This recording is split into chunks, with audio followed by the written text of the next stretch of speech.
avec ferveur, donc c'est-à-dire avec la force, même si je ne ressens pas cette émotion d'urgence, à un moment, la sensation là va venir, parce que c'est la vie de Dieu. Je vais prendre un exemple. Est-ce que le fait que les gens soient sauvés, c'est une urgence ou c'est pas une urgence? Est-ce que quand les gens prient pour le salut de l'humanité, est-ce qu'ils prient souvent comme quand ils sont dos au mur par rapport à une situation où ils avaient urgence? Est-ce qu'ils ressentent cette vie-là? Pas forcément. Tu vois un peu ce que je veux te dire là, mais des fois, quand on va prier même pour le salut de la vie, les gens peuvent être endormis. On s'endort même pendant qu'on est en train de prier. Tu vois un peu ce que je veux te dire? Alors que, c'est ça. Le truc, c'est que, alors que, donc justement, le Seigneur fait comprendre que non, il y a possibilité. Pourquoi? Parce que ça fortifie l'être intérieur. Ça muscle l'être intérieur. Le Seigneur fait comprendre que ce n'est pas d'abord lié au fait que je ressens quelque chose. C'est d'abord au fait que je crois qu'il y a urgence. Je crois qu'il y a urgence. Je crois qu'il y a besoin. Quand quelqu'un va au travail, il y a des jours où les gens ne veulent pas aller au travail. En eux, ils ne vivent pas la sensation d'aller au travail. Mais ils vont au travail quand même et ils bossent Dieu. Donc c'est d'abord lié à ce que je crois. Et parce que quand c'est le travail, c'est parce que je sais qu'il y a un résultat derrière. Ce qui se passe, c'est quoi? C'est que les gens ne sont pas conscients encore du résultat de la prière fervente. C'est ça le truc. Quand tu commences à prendre conscience du résultat de la prière fervente, je ne parle pas au niveau des choses terrestres, parce que tout le monde Dieu fait. Je parle au niveau de ta personne intérieure. D'abord. Sachant que la personne, c'est la chose la plus importante parce que c'est ça qui fait le reste. C'est fini. Donc, tu vois un peu que, je répète, je ne suis pas en train de dire comment il m'arrive des fois. Il y a des moments où je vais simplement m'asseoir, je vais contempler, hein, je vais me poser, je vais simplement écouter. On peut parler, voilà, c'est 10 minutes, une chose, hein, voilà. Voilà, 10 minutes, mais je parlais vraiment de la prière fervente et la transformation de l'enfant de Dieu.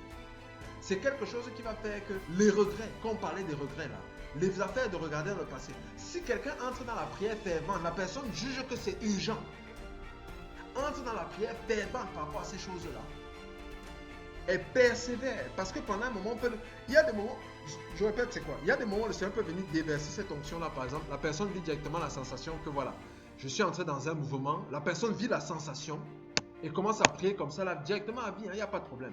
Mais il y a des moments où le Seigneur peut amener une personne à stimuler la foi en elle, parce qu'il a besoin d'apprendre quelque chose à la personne, fortifier le fait que c'est d'abord lié au fait qu'on croit, sans qu'on ressente quelque chose. Donc dire à la personne, je veux que tu entres en ferveur, même si tu ne ressens pas.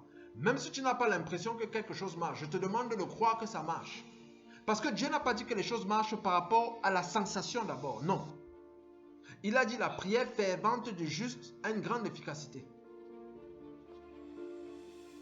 L'âme, elle se met, à un moment, l'âme se met en mouvement. Pourquoi? Parce que l'âme fonctionne c'est en fonction de ce que l'âme a. Si l'âme est glacée, refroidie par exemple, par rapport à une situation, une parole, mais l'âme va être froide. Quand on va essayer de mettre, puisqu'on a beaucoup fonctionné par rapport à l'âme, je fais les choses par rapport à ce que mon âme me dicte. Mais l'âme, si je commence à suivre le mouvement de l'âme, je ne vais rien faire. C'est comme quelqu'un quand il commence le footing, non? Des fois quand on commence le footing, voilà la mer. Tu connais le sport, je suis sûr que tu connais le sport, c'est un peu comme le sport. Il y a des moments quand les gens vont faire le footing, quand tu vois les gens faire le footing des fois dehors là, au départ ils ne ressentent rien. Non, s'il faut qu'ils écoutent leur corps là, ils ne vont pas aller courir la mer. Je te dis la vérité. Ils ne vont pas courir. Ils ne vont pas courir. Mais quand on court, on accélère déjà. C'est déjà une accélération. Merci Seigneur d'avoir apporté le footing. C'est déjà une accélération. Donc au lieu que la personne marche, la personne n'a pas envie de courir mais se met à courir. Est-ce que la personne n'avance pas? La personne avance. C'est la même chose avec la prière. Quand la personne se met à courir, la personne avance, elle avance. Celui qui marche et la personne qui est en train de courir, qui va arriver plus vite? C'est la personne qui est en train de courir. Si la personne a pris le bon rythme et soutenue par l'esprit, elle va arriver plus vite que celui qui marche. Donc ça veut dire quoi? Ça veut dire qu'il y a peut-être des choses que Dieu a envie d'amener aujourd'hui, ou demain, ou après-demain, que peut-être ma façon de marcher aussi dans la prière va amener ça dans 1 an, 2 ans. C'est des choses qui peuvent arriver. Dis pas c'est systématique, mais ça peut arriver. Parce que je le vis au niveau de la construction de l'être intérieur. Il dit bien à une grande efficacité. Des fois dans le footing, on peut se mettre à accélérer. Encore aller beaucoup plus vite. Et on atteint l'objectif plus vite. Puisque la prière, le footing, c'est une affaire de persévérance, non?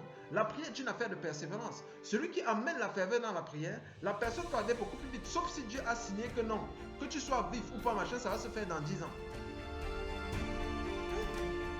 Donc, il y a un résultat derrière. Merci d'avoir apporté même le côté footing. C'est comme le footing la main.